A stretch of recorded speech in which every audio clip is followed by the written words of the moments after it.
Amazing. Well, we will go ahead and kick it off because we have a full hour for you. I'm still clicking admit left and right. So if you see me looking over to the side, that is what I am doing. But thank you all again so much for taking an hour out of your Friday to join us here today. If we haven't met before, hi, I'm Natalie. I head up marketing for Climate People. Climate People is the organization who is organizing this event. We are a climate recruitment agency.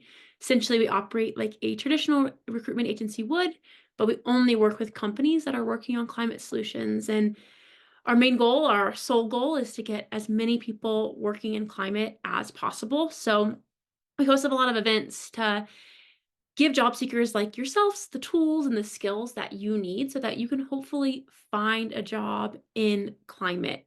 Super excited to have Shannon with us here today. If you did not make our first session in January or December, yeah. Shannon, no, November, that's it. Can't Shannon, remember. one of those months. Shannon joined us in November for a really impactful session about how you can narrow your focus in your job search. If you've attended any of our sessions or kind of been in the climate job search space before, you've learned that narrowing your focus is really important. So Shannon did an incredible job of outlining that for us of how to really go about doing that. I just dropped the link to that in the chat. It's not a prerequisite. You don't need to have watched that one to understand what Shannon's going to talk about today, but I would highly recommend going back on your own time and checking that out. Today, we are going to be talking about things that you can do to stand out from all of the applications. If you've applied to a job, you've likely seen that there's a lot of other people applying to that same job. So what can you do and how can you really stand out so that you're the one getting recognized? Again, this is where this event's going to be led by Shannon. Shannon is a career coach and an executive coach, as well as a recruiter who specializes in impact in the climate spaces. She has more than 2 decades of mentoring, coaching, and training over 1,200 professionals, executives, and job seekers looking to make a difference. She recently published her first book, Good Work: How to Build a Career That Makes a Difference in the World. So super lucky to have Shannon here with us to share her expertise and yeah, help us all kind of figure out how we can stand out. So thank you again, Shannon. Really appreciate it. And I will hand it over to you. Thank you, Natalie, always for your warm welcome and good energy. Yes, I think I have a similar mission in my own work. Is just let's get as many of us into these important roles as we can. So I'm glad to be a resource to you all today, and we're going to be looking at some tricks to help you get to the top of the applicant pile, which I know is always our goal to get the interview. And of course to get the job, but we got to take it step at a time. So let's kick off. So I too have been in your shoes. I have made many career changes in my own career, switching jobs every 18 months for many years until I founded my own coaching business. So I've been an accountant and a management consultant. I've been a corporate recruiter and also a conservationist. So brands I've worked for include Adobe, Barclays, Deloitte, and World Wildlife Fund. And I even spent 3 years starting and running my own ecotourism company in Patagonia, Chile. So I know it's possible to either reinvent yourself or change jobs or change directions. And that's what really gets me out of bed in the morning, is to help others see that this is possible. So about 15 years ago, I realized there really weren't that many resources for job seekers who are looking for career changes or wanting to get into climate sustainability. Back then, it was probably even still called corporate social responsibility, and to find their next dream job. Most recruitment agencies tend to be really focused on their client, which is the company or the organization, and they don't have as much time to handhold the job seeker or the candidate. So I created a 14-step, which is actually now 17-step program that breaks down the career change process into tangible tools and templates to help make it easier for you to implement and then to ultimately have the success that you're looking for in the job seeking process. So this workshop series will feature a few of those tools and just give you a bit of a flavor. This is actually our second of the three-part series we're doing here with Climate People. As Natalie mentioned, we met in November where we covered dream job targeting and how to get focused to get results. So we wanted to cast a very narrow net, not a wide net, which is contrary to many of our natural inclinations. So yes, go back and have a peek at that recording if it's of interest. And then today we're going to be covering the tricks to get to the top of the pile, which is really about the job application process. And I'll walk you through our simple and methodical process for applying to jobs, and then maximize your investment of time, because this is really a time-consuming process that I think overwhelms a lot of us. So I want to help you to not waste your time, maximize that investment of time, and then realize, hopefully, that the spray gun application process doesn't work. So we're going to get, again, more focused in each of these sessions. That's usually my theme, is get focused, narrow down what you want, and narrow down how many applications you're actually doing. Then our third session in March, we're going to be looking at interviewing with impact. We'll be doing some mock interview sessions. So Natalie might reach out and try to get a few guinea pigs, to brave souls, to step in for that, but we'll be in touch if anyone's interested. And yeah, I'll get you to show off your interpersonal skills and sit in the hot seat in a safe space and answer my favorite question, which is, walk me through your resume. I think that's the one that stumps most of us, and we'll be giving you some tricks how to best answer that question. So here's an overview of my what was 14-step course, which is also reflected in my book that Natalie mentioned, Good Work. And our 3 workshops were covering bits of this program. So we did step 3 here in November. We're doing a bit of step 6 today, and we'll be looking at step 14 in March. And you can also find most of this content in the 14 steps at a higher level, but most of it is in there in some way, shape, or form in my book. And I'll give you some links to get a discount on that at the end of the session today.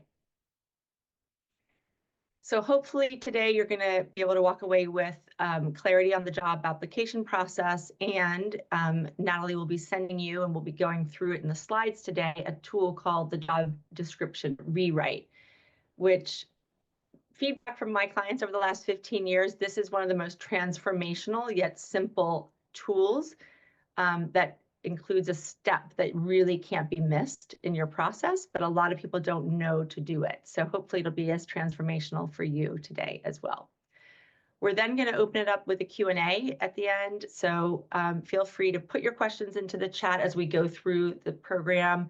And if you can keep them, I know a lot of this is very personal and individual, but if you can keep your questions kind of relevant for the whole group, that would be really helpful.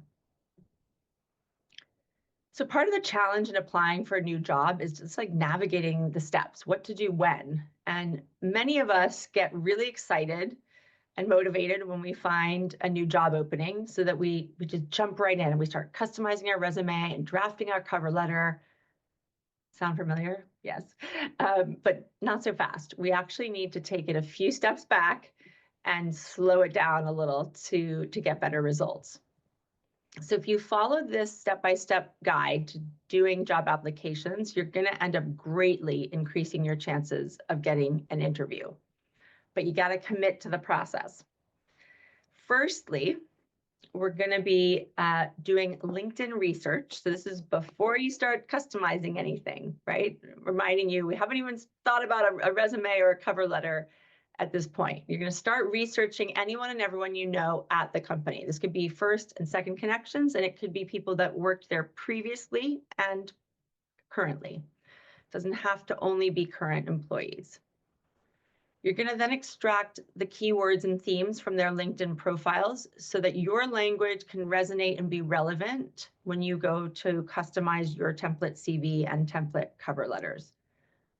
Template being, I'll explain in a minute, you're going to have a template resume and cover letter because you've narrowed your net from our first session and getting focused on your audience. you don't need multiple resumes and cover letters. You really only need one that you're going to tweak slightly for every application. And the profiles of other people working at that organization will help you to nail the language alignment that we need when we're doing these customizations of our tools.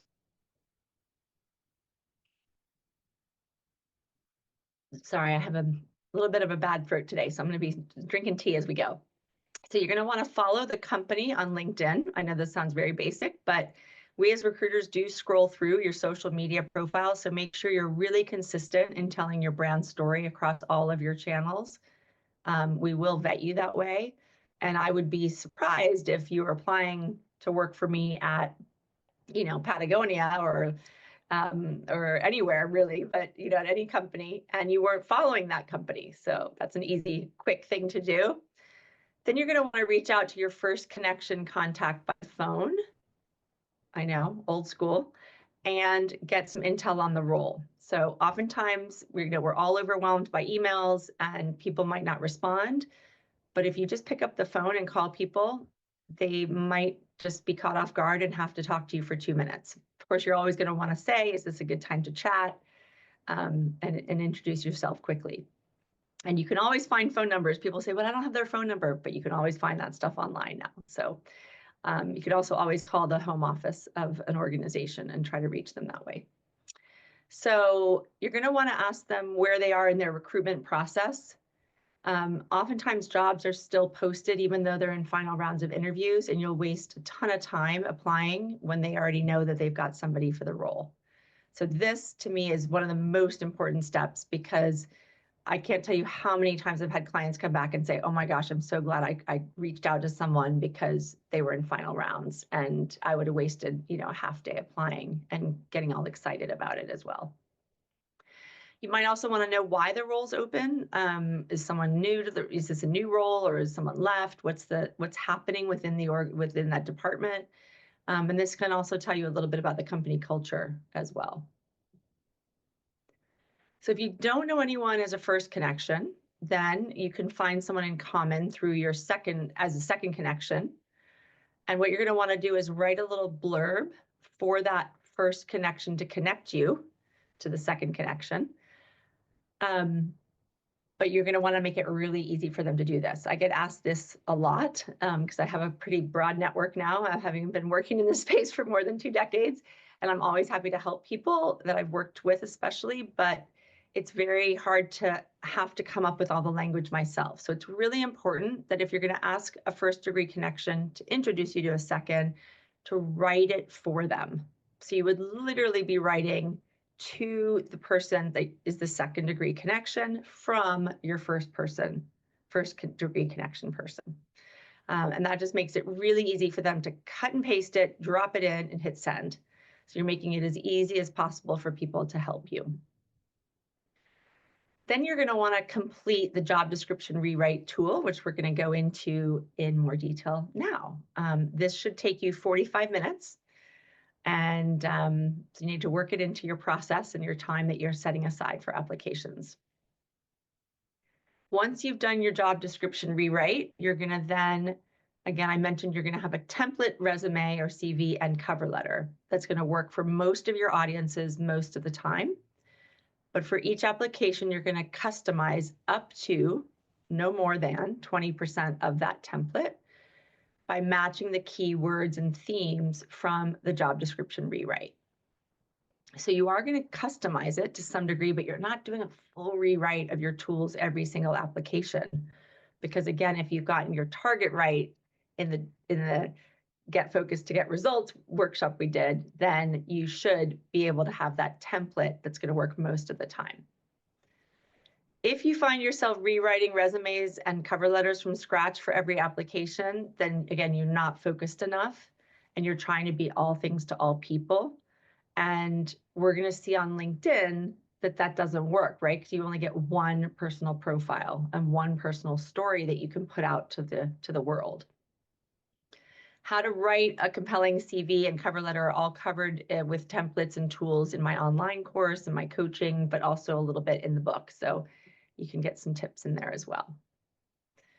And lastly, you're going to want to have a third party. That could be a friend, a family member, a coach, somebody to sit down with a fine-tooth comb and a big red pen and find every single formatting or typo they possibly can find. And I'll guarantee you, I've literally never seen a resume and cover letter that didn't have some issue: spacing, font inconsistency, typos. And it really, really does you a disservice. It's easy to get this right. It's easy to make it perfect. You might even have AI tools that can do it now as well. So I know there's an AI session that, Natalie, you guys are hosting soon. It caught my eye. So there probably is something coming that will be our personal editors soon. But make sure you do that step, because it's just really silly to try to rush it out the door and not have it be perfect. So now we're going to drill down on step F. So that was the job description rewrite.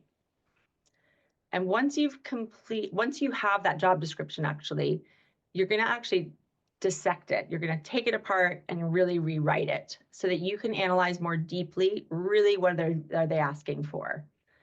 And I think I've never in 20 years, actually, of my recruiting experience, ever seen a really good, well-written job description that makes it easy for a candidate to really simply see what exactly do they want and in what kind of weighting.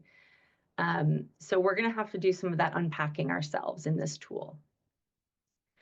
And this will lead to a longer document that makes the candidate skim it rather than dissecting it when they write everything they've ever thought they need into a job description. And so what'll happen is you'll see these big job descriptions that you then end up skimming rather than going into and dissecting it, because it's just a bit overwhelming. And you think, oh, I can do that. You know, you kind of skim it and go, yeah, that gets me excited. I could totally do that. And then you kind of set it aside and start to customize your tools.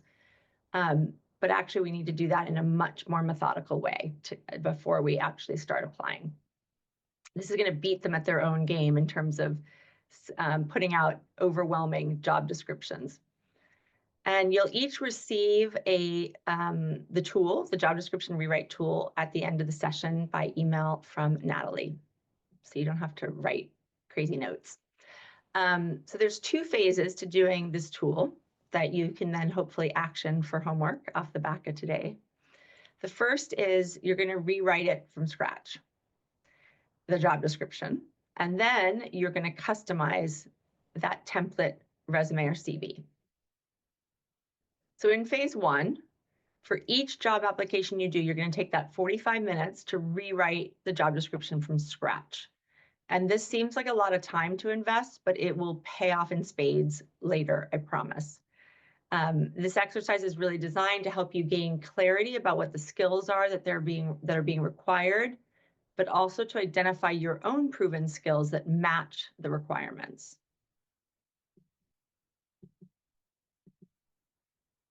So first, you're going to read the job description and decide on the 4 skill categories that most of their requirements would fit into. So you're going to start to kind of recluster to make sense of what are they really looking for. Note that the tool that's going to be sent around, and also this example, which is hard to read anyway, right here, I think it's pretty small, but they use the term corporate social responsibility, which is a little dated. Some companies still use it, but we'll again want to be matching that language and terminology. So for this application or this job description, we're going to have the 4 skill categories being reporting and analysis, employee engagement, so that's internal stakeholder engagement, program and project management, which I sometimes also call project and team leadership or management if they've mentioned team, and communications, which can also be worded as influencing, persuading. There's other ways to say communications, but again, you're wanting to match what they're really using as their language. So in step 2 of phase 1, you're going to cut and paste all the key phrases from the document, cutting out all extraneous words, because usually these job descriptions have a lot of blah, blah, blah in them, and you just want to get rid of all that and just capture only those key words So you're kind of narrowing it all down to little quick bullet points rather than long sentences. And then you're going to place those under each of the 4 skill categories. So in this example, you've got a high level of attention to detail and accuracy in your reporting section, create, plan, and execute engagement opportunities for employees in major offices. Under employee engagement, project and program management, we've got implement CSR initiatives and communications, develop strong partnerships with key external and internal stakeholders. So again, that last one, communications, if that's what they're calling it, great, that's your skill category, but they might have called it external stakeholder engagement. So again, you're wanting to make sure you're matching all of this with their language. So this is an example of what it's going to start to look like. You just put it in a Word document or Excel, whatever's easiest for you. The skill categories are in the colors, and then the bullet points are those shortened blurbs extracted from the longer sentences from any section on the job spec. So oftentimes they'll have like an intro section, and then they go into, requirements or the job itself, and then they're going to go into must-haves, and there's all sorts of different places they're putting things across a job description. So what you're doing is you're extracting all of those from wherever they're landing and putting them nice and neatly into a skill category. So take a minute just to skim this, and then we'll move to the next slide. But again, all of this will be in the tool as well.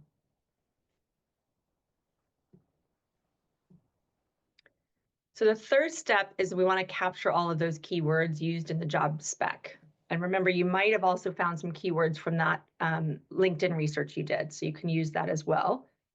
But understanding the language of your audience is absolutely crucial to being relevant to them and also being able to be picked up in the applicant tracking systems. So you'll want to highlight all the keywords in that new job description rewrite document so that they're really popping off the page for you. So even though you've got the shortened blurbs, they're still kind of long, a little bit of a long, winded way of saying things. I want you to then highlight all the keywords that are going to be the most important. So here, we're actually going into one more step because not everything is going to neatly fit into the skill categories, and not everything is a skill. So skills, I always say, link with tasks, whereas these other categories, we also want to be able to dump things into, which could be the sector that they're looking, or industry that they're looking for experience in. It could be box ticking things like a bachelor's degree or certification or number of years of experience. It could be values, which again need to be really well aligned so that you're going to be happy in this role, but they're not necessarily skills. And then the traits are descriptive words, adjectives about how they would describe your approach or your style of working. So that's really important. Things like entrepreneurial, innovative, high standards, those things aren't really skills. They're more like your approach. So again, you're going to want to weave those into your documents, but they're not going to fit nicely under a skill category, for instance. So after you've completed phase 1 and invested that 45 minutes doing the job description rewrite, you're then going to customize your template CV. Oops, and we're not going to go into too much on that right now, just because that's a whole separate workshop, but you're going to want to have your job description rewrite next to you on the table while you begin to customize that template CV and cover letter. So it's really important you have it almost like a one-pager cheat sheet, something that you're consistently referring back to while you're doing your application. And then you're going to want to make sure you're meeting all of those requirements using their keywords, as we've said a few times, and note down any of your gaps in skills or knowledge, experience, etc., that you have from your CV to what's being required. And it's okay to have gaps. We're not going to ever fit a role exactly. However, remember I said you want to have 20%, maximum of 20% that you're going to be customizing your resume and cover letter for. So if you find yourself customizing more than 20%, it's probably that you haven't actually been honest with yourself that this role might be too much of a stretch. So what is nice about this this tool, it not only helps you nail it better if you are going to apply, but it helps you to be realistic about whether or not you should apply, because you're going to be competing against 200 plus applicants. And if you're not going to rise to the top of that pile, the top 5 to 6 people, it's going to be a big investment for you. You're going to get a lot of hope up, and you're going to get ghosted or not hear back or get a no. And that will start to bring down your own momentum and positivity about the process. So for all future applications, if you could customize your master resume by this maximum of 20%, and then if you find that you need to customize or edit more than the 20%, be honest with yourself and maybe step away from the application. This is going to be a really crucial, difficult decision to make, but I think it's really transformative because you'll be able to have the time and energy to invest in the applications that really are going to matter and really are going to be potential. Hey Shannon, we had a few questions in the chat about like what exactly you mean by the 20%. Is that like you have 20% of the keywords? Could you clarify a little bit more there? Yeah. If you have 20, yeah, I mean, it's more or less, right? It could be 25%. It's not like a set number where you're counting words or anything like that, but it's kind of getting the gist. Like I had a client this week who had applied for a role that had a lot of the, what I call alphabet soup in it. So all the like standards and frameworks that are being needed now for compliance. He wanted a reporting role in a consultancy, but he didn't have any of those key words or phrases on his resume. And I was like, well, do you have experience in that? And he's like, not really. And I said, well, that's clearly something that's very obvious on this job description. And you would have to really be customizing more than 20% to try to make up for that somehow, right? And you wouldn't be matching those keywords either. So he said, yeah, you're right. It's probably not really a role I can go for now, but we've identified that that's a skill set that he needs to work on and can then go build a strategy to develop. So it's, again, it's kind of an essence of 20%. You know, how weighted do you think it is? Is it, you know, I've got 6 years experience, they're asking for 3, or I've got 3 years, they're asking for 6. Those things you might be able to smudge a little because they're quite, you know, they're not always accurate in terms of what they really want. But if you're missing a whole skill set or some of those big keywords and you're needing to really kind of make up for that more than 20%, I'd say it's probably too much of a stretch. So in other words, you just need to be nailing about 75 to 80% of what they want. And if you're not with your template resume, it might be that you're going to need to customize too much and it's not in your wheelhouse or it's not in your kind of narrowed net. So hopefully that helps answer that. Thank you.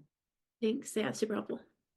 So one important key to success is self-confidence, and an important key to self-confidence is preparation. I think it's one of my all-time favorite quotes. And you may feel like this 45-minute investment is a little bit too long, but if you're not willing to make it, then you're going to find that you're either applying to those jobs that aren't suited for you, or you can't be competitive for them because you don't meet the required skills or keywords. So you're not going to rise to the top of the pile. So the worst thing you can do is skim an application or skim a job description and dive straight in to doing your cover letter and resume, or sending in a non-customized one where you haven't tweaked it at all. So I hear a lot that, again, I meet most of the job description requirements. So most of, I'm saying, should be at least 80%. So I'll just throw my hat in the ring and the hiring manager will see what a great fit I am. And a lot of us do this. This is a very common mistake. But what we really want to do is not just be doing this spray gun approach and hoping that the reader is going to be able to make sense of our information. We want to go through this in a methodical process so that we can focus on the roles that we're really going to nail. Don't waste times on the ones that, I think I could do that. I'll just throw my hat in the ring. Those are the ones that you probably aren't going to get and are going to really affect your self-confidence over time. So just remember that 20% as a guideline. It's not, you know, a set number necessarily, but it's to keep you in line with being realistic about are you going to be able to be competitive? If not, spend that time on the ones that you are. So you're going to have a couple of steps for homework, which will look familiar. The first one is you're going to get a job description that is exciting you, or one that you've had in the past, and practice on that one, and do one job description rewrite. What I actually have my clients do is I have them do 3, and then look at the intersection of what's overlapping, what's being asked for in multiple job descriptions, because that'll help you see where that sweet spot is to be able to customize an actual template resume and cover letter. So you can build that template, but if you've done 3 or 4 of these, you'll start to see a pattern across them. So feel free to do it that way too if you're just starting off and writing your original template tools. Then you're going to want to compare that job description rewrite. Remember, it's going to be on the side of the table as your cheat sheet. You're going to keep referring back to it as you go and build out that 20% customization on your template resume and cover letter. So hopefully this will all help you build confidence and get more results from the efforts that you're putting in to applications, which are very time consuming. I usually say you should be spending about 4 hours on each application to do that whole process that I mapped out earlier. But hopefully this breaks it down, makes it a little more digestible, gives you some tools to arm you for success. As we saw last time, we want to get focused. Today we want to use a methodical process. And then in our next session in March, we're going to be looking at how to really nail the interview.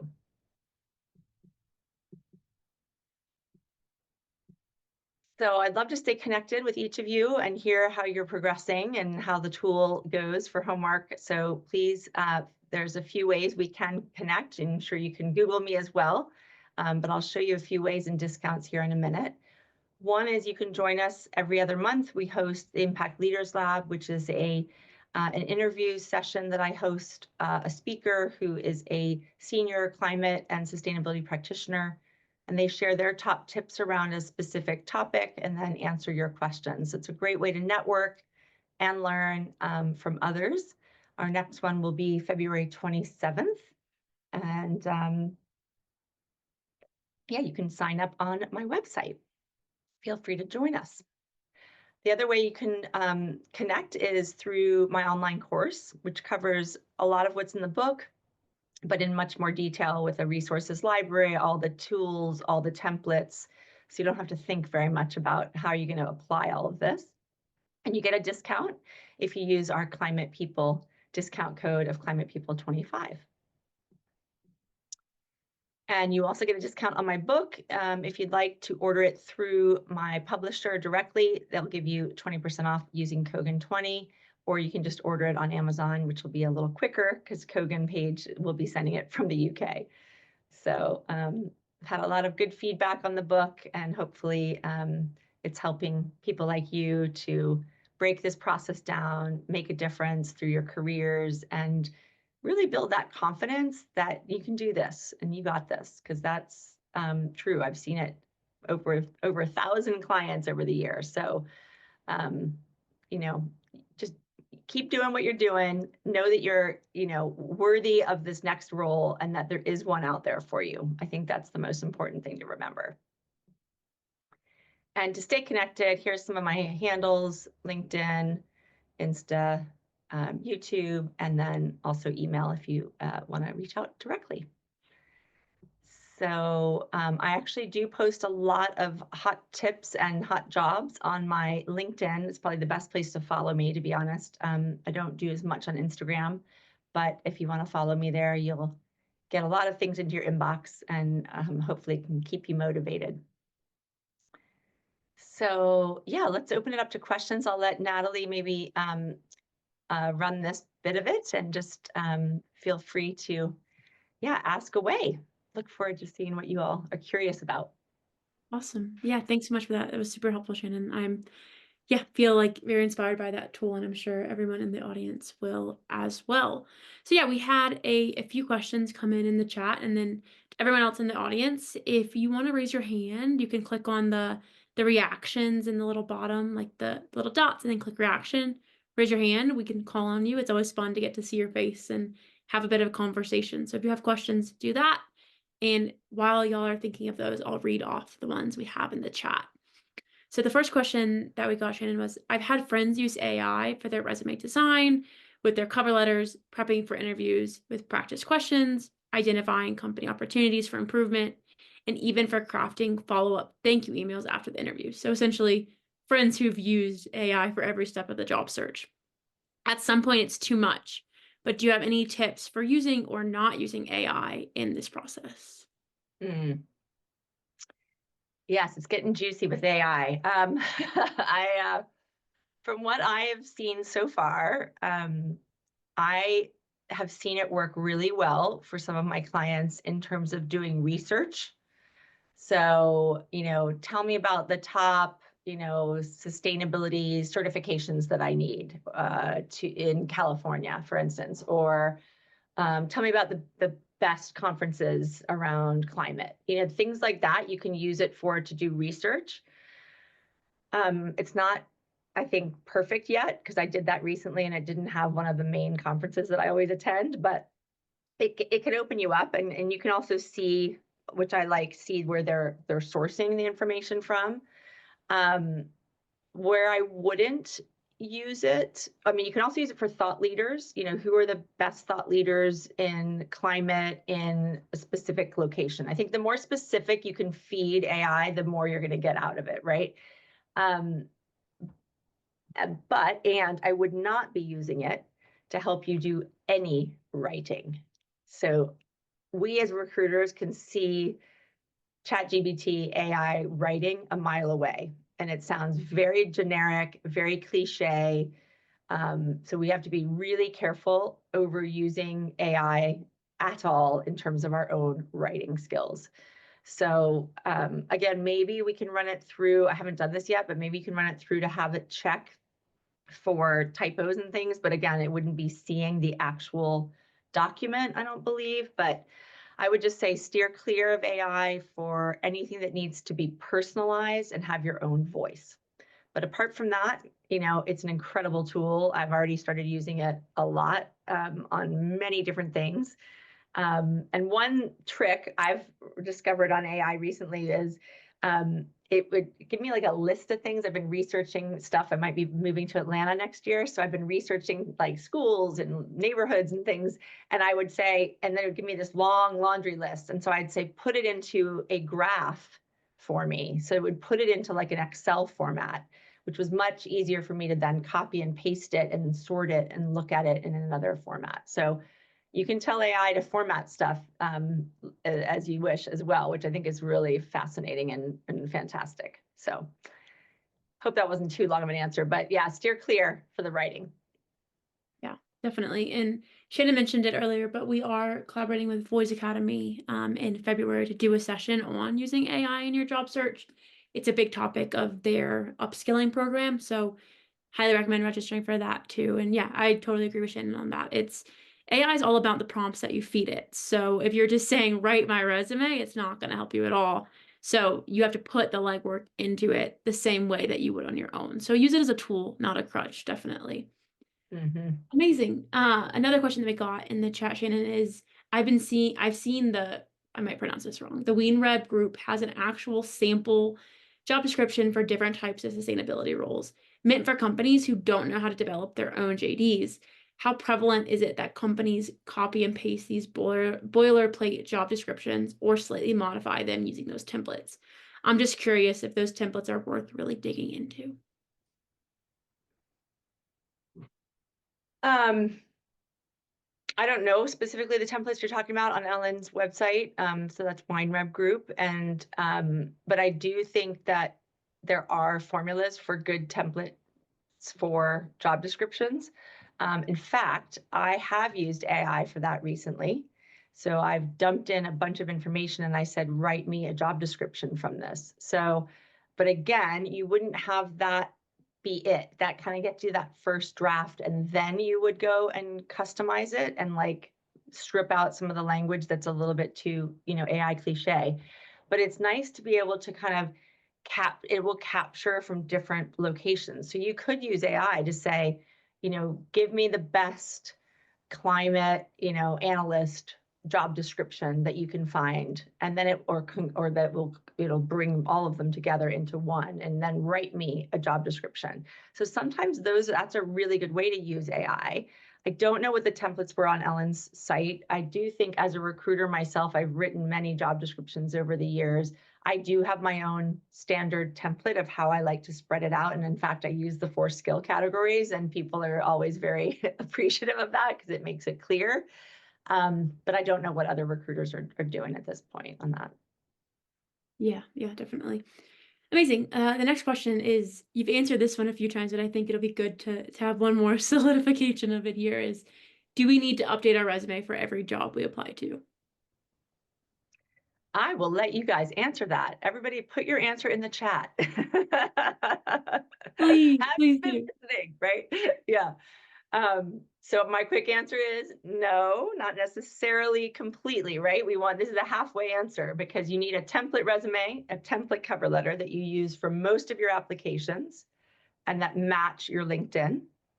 But for each application, because they're going to be using perhaps different language or keywords to say the same thing. Some might call it climate change. Some might call it, sustainability. Some might, there's all different ways that we're talking about these issues now. So you just want to make sure that you're matching those keywords. But again, you're not rewriting your resume. You're just substituting some of those keywords. So if you find yourself rewriting full sentences, redesigning the skill categories, doing a full reworkshop, then again, it's probably not going to be the right role for you. Certainly. Yeah, like speaking in their own languages. I love that. Amazing. Someone also asked if you had any recommendations for resume templates to kind of get that launching point. Again, you can probably use AI for that to some degree. I use a very standard template that I've designed. That's one of my proprietary tools. As a recruiter, I've seen thousands and thousands of resumes over the last 30 years. So I've picked all the best things that I like, but my theme is always keep it really, really formatting simple. I don't like to see lots of different fonts and lines and colors and all that shebang because you think that's going to help you stand out. It does the opposite. So the simpler you can make it, the better, because it makes me, the reader, in my first only 6 seconds of reading your resume, actually be able to quickly see those key points you're wanting me to know about you, rather than getting distracted with borders and big chunks of text here. I've seen so many bad resumes. It's ridiculous. So just keep it super simple, and make sure your story is what makes me want to stay on the page, rather than your formatting, which makes me want to get off the page. So that's the best I would say. But yeah, ChatGPT might be able to come up with some good, just basic structures. Yeah, definitely. Amazing. So Fernando says, great way to structure the steps. There are many applicants following similar processes on customization websites like Teal. So maybe that's your resume template right there on Teal. So resume keywords might become table stakes, resulting in dozens of qualified applicants. What else can we do to get to the top of the pile? Well, if you follow my process, you need to be making connections with humans in the role, in the job. You don't want to just be ever applying through an online portal. Ever. You never just apply to the job through LinkedIn or through their online portal. You always have to connect with some human on the inside. And this gets difficult if you're applying to too many jobs. So this is why we want fewer job applications that are more focused and more likely that you're going to get to the top of the pile because you've done the job description rewrite. So you know that you meet all their requirements. So again, it's about kind of fewer applications, but better quality and more personalized approach to that. Yeah, definitely. This is like the final step of the process, but you've got to make sure you're investing equal amount of time in making those connections. And that's what Shannon was talking about when she said to find those first degree connections. And then if you don't have any, those second degree connections, and asking them for introductions. Like, there's so many climate people have done countless workshops on networking. You can drop a few of them in the chat, but like, networking piece comes first, and then it's time to apply. This is like the icing on the cake, I guess you could say. Amazing. That is all the questions Absolutely. we had in the chat. Oh, one more came in right as I said that. What are Customizing the the odds? cover letter. Is Say it what? team? Is this one, the team cover letter? Yes, yes. So you mentioned customizing a cover letter. So I imagine No you one are reads it. you are team cover letter. But for every person who says make a cover letter, another person says no one reads it. What's really going on here? Are people actually reading cover letters? If I have a resume that's personalized to the job description, does the cover letter more matter? And no Mm, worries, I Max. love I appreciate all the questions. Yeah, that's a great question. I have a whole workshop on cover letters as well. And my first blog I ever wrote 15 years ago when I launched this business was, somebody please kill the cover letter, because we literally do not read them as recruiters. You get a 6-second read on that resume and we'll glance maybe 3 seconds on a cover letter.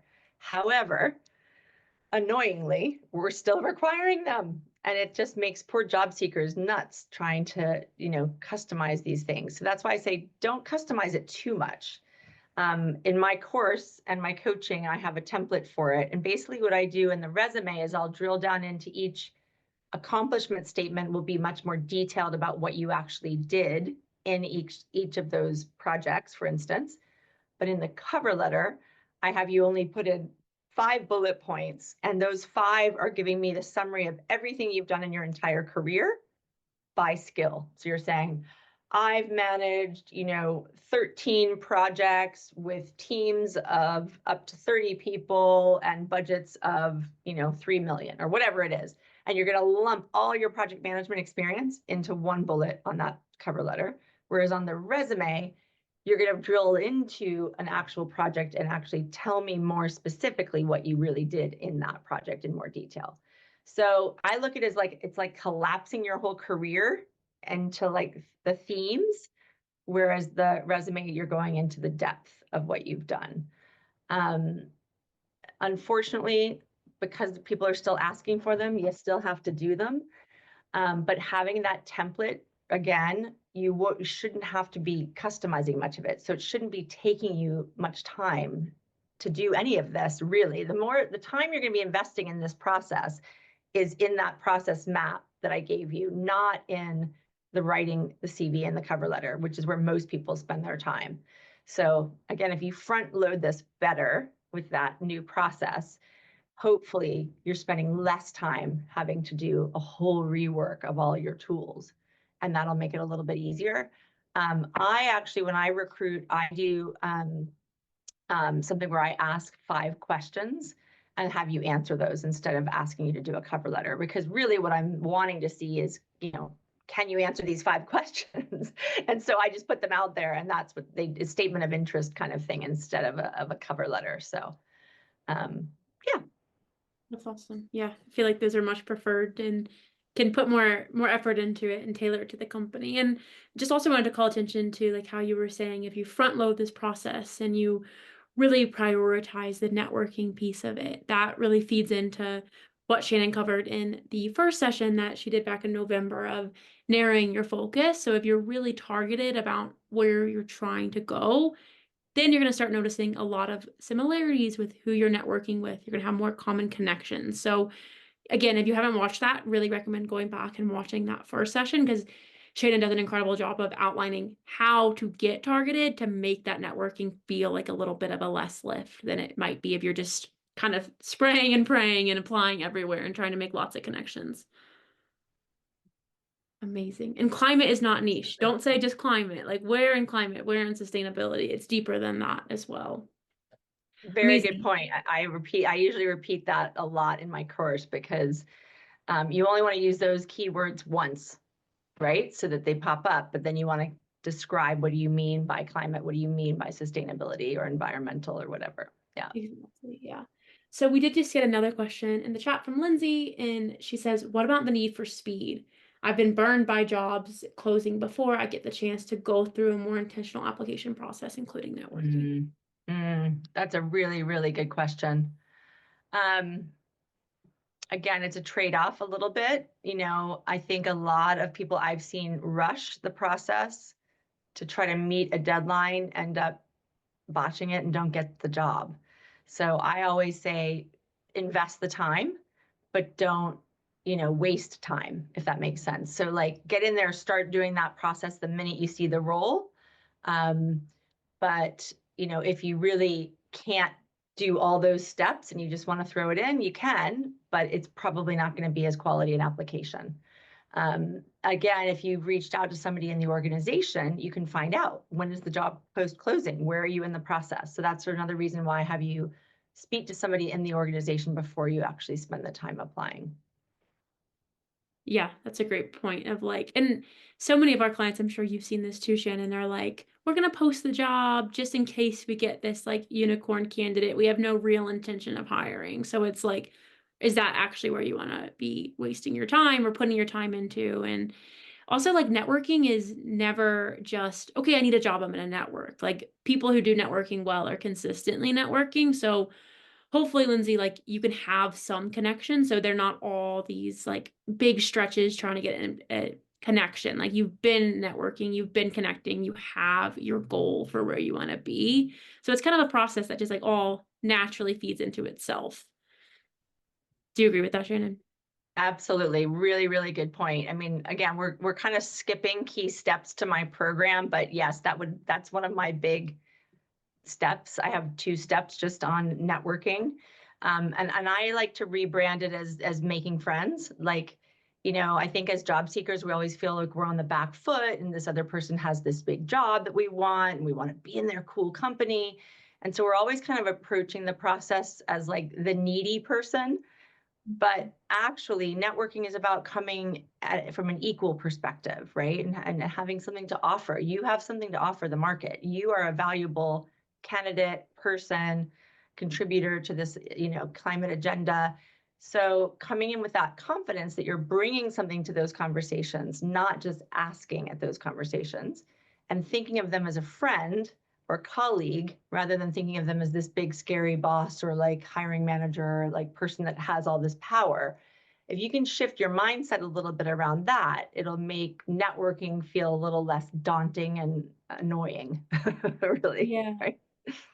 That's a great point. I feel like so much of the job search just like mindset shifts of how can I like refocus this? Because it is demoralizing. And like you said in Really. your first slide, like I've been there, like we've all been there, and it can definitely be disheartening. So yeah, that's a really great Yeah. point. Thanks for And that. overwhelming. It's an overwhelming process. So breaking it down, being more careful about where you're going to spend your time in the process, I think is really important. But Natalie, your point is really good that any conversations or networking or making new friends that you're doing is all part of a momentum you're building across your career anyway. So it's not just when you need a job or just when you're looking for a specific role, but to start reaching out to people that are of interest and organizations that are of interest before you even see a job opening.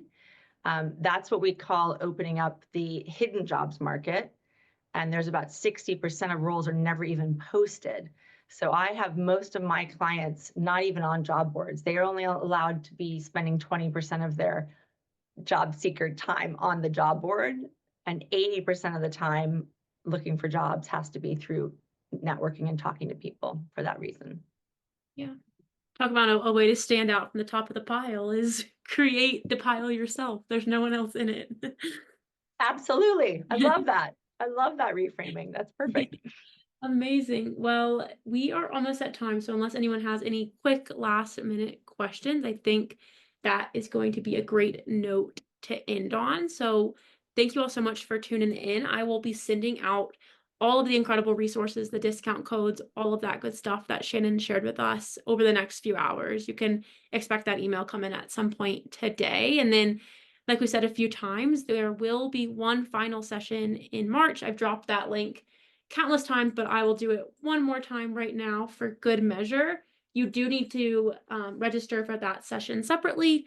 So make sure you do that and join us in March for learning how to interview. And thank you so much, Shannon. I really can't thank you enough for all this invaluable information that you shared with us today.